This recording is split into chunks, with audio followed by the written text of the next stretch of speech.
لیکن پیسہ ہمیں ایسے پڑا جیسے بارش برستی ہے. اچھا. میں نے تو رب سے وعدہ کیا تھا اور میں اپنے ضیاء صاحب نہیں ہیں وہ اگلے جان میں ہیں. جی. میں آپ کو بتاؤں میں نے پیسے کی اس فراوانی کو اپنے لیے استعمال نہیں کیا, اخبار کے لیے استعمال کیا. واہ. یہ ریکارڈ ہے, دیکھ لیں.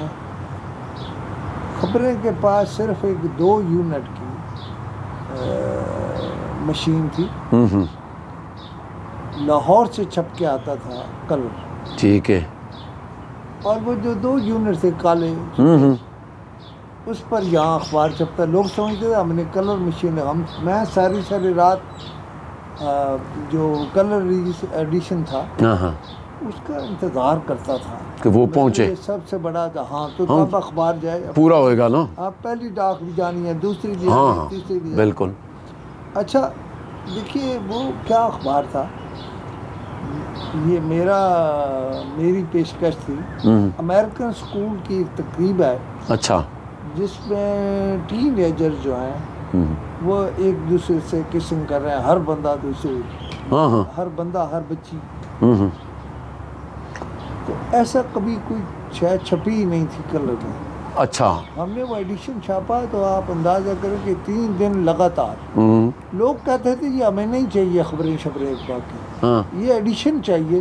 اور 3 دن ہمارا پریس چلتا رہا بالکل لگاتار. ہاں امریکن میں ایک سٹوری آئی تھی مجھے یاد ہے. پھر میں نے پکڑ لیا آزاد کشمیر کے ایک وزیر تھے شاہد حمید, اللہ انہیں جنت نصیب کرے. اچھا. انہیں پکڑ لیا کو آدھا درجن عورتیں پکڑ لی, آدھا درجن سے زیادہ بندے پکڑ لیے. اچھا. چودھری شجاعت حسین اس وقت وزیر داخلہ تھے. اچھا. اور مجھے رات ظفر آیا کہ یار یہ چودھری صاحب کا کزن ہے. یہ اس وقت اس کے پی ایس ہوتے تھے غالباً. کیا رات ظفر پی آر ہوتے پی آر ہوتا سب کچھ ہے, میں سمجھ گیا ہوں. تو انہوں نے کہا چھوڑ دے. آخر میں جب نہیں چھوڑا تو میں کہوں شجاعت صاحب نے پھر بہت زیادہ زور نہیں دیا. اچھا. وہ آزاد کشمیر کے وزیر تھے. اچھا. جب صبح ہوئی میں نے رات کو ملیشیا کا جوڑا پہنا ہوا تھا. اچھا. اور اوپر چادر کی ہوئی تھی. اچھا. صبح شاہد حمید نے مجھے اخبار جب چھپنے جانے لگا تو اس نے پہلے نشے میں مجھے گالیاں دی تھی. اچھا. نشے میں. میں نے اسے کہا کہ دیکھو ویسے میں زیادہ جذباتی ہوں, لیکن میں نے اسے کہا کہ چلو جو گالیاں تم دے رہے ہو دیکھو کہ اس کا اثر کس طرح ہوتا ہے, کس طرف ہوتا ہے. وہی میری طرف آتی ہیں. ہاں بالکل. اور اس زمانے میں اس نے 20 لاکھ روپے مجھے کیش منگا کے دیے. ایک چھپا ہوا. اچھا. یہ بھی چھاپا ہے پھر اسی میں چھپا ہوا ہے. اچھا. رات اتنے کیا فکر. اور اس نے کہا کہ 20 لاکھ اس وقت کا بہت پیسہ تھا. آپ کو اور ملے گا, ضامن رکھ لیں. میں نے اس کی سنی انسنی کر دی اور سوچا یہ کہ یہاں اگر میں نے سودا کر لیا نا تو پھر کام گیا, زیرو ہو گیا, پھر ختم ہو گیا. ہاں. پہلے 6-7 دن خبریں جو تھا اس کی بہت بری مارکیٹنگ, بہت برے یعنی اس کی سرکولیشن ہوئی. اور میں سوچ رہا تھا کہ یہ شاید فیل ہو گیا. لیکن وہ امریکن اسکول چھپنے اور شاہد حمید اور اس کے گروپ اور عورتیں اور بڑے, مجھے عورتوں نے بھی بڑی تڑیاں دی. ہم دیکھ لیں گے کہ میں قبائلی ہوں, میں فلاں. میں نے کہا جو ہے آنے دے, مرنے کو تیار ہوں, بسم اللہ. اور میں نے فیصلہ کر لیا کہ یا آر یا پار. آج ہاں زہر چیز ہے, پھر موت زندگی تو اللہ نے. تو بات یہ ہے کہ اس شاہد حمید والے واقعے نے اور امریکن اسکول کی تصویروں میں آپ اندازہ نہیں کر سکتے کہ خبریں کہاں پہنچ گئے. لوگ دن میں پیسے لے کے لائنیں لگا کے, جو ایجنسیاں ہوتی ہیں جی بیٹھے ہوتے تھے ایجنٹ بننے کے لیے، اور ہم پھر سوچتے تھے، مشورہ کرتے تھے آپس میں بتا رہا تھا کہ 70 لاکھ روپیہ اس زمانے میں، یعنی 92 اس کا 94 میں ریکارڈ موجود ہے ہوں اور مجھے حلف ہے ہاں ہاں کہ میں نے 70 لاکھ روپے اکٹھا بھیجا خبریں کو لاہور میں۔ بھائی بھائی یہاں تو 2 یونٹ تھے وہ، آہا۔ اور تو کچھ نہیں۔ لیکن میں نے فیصلہ کر لیا کہ اس دفعہ میں عام طور پر ناراض ہو جاتا ہوں، اختلاف کرتا ہوں۔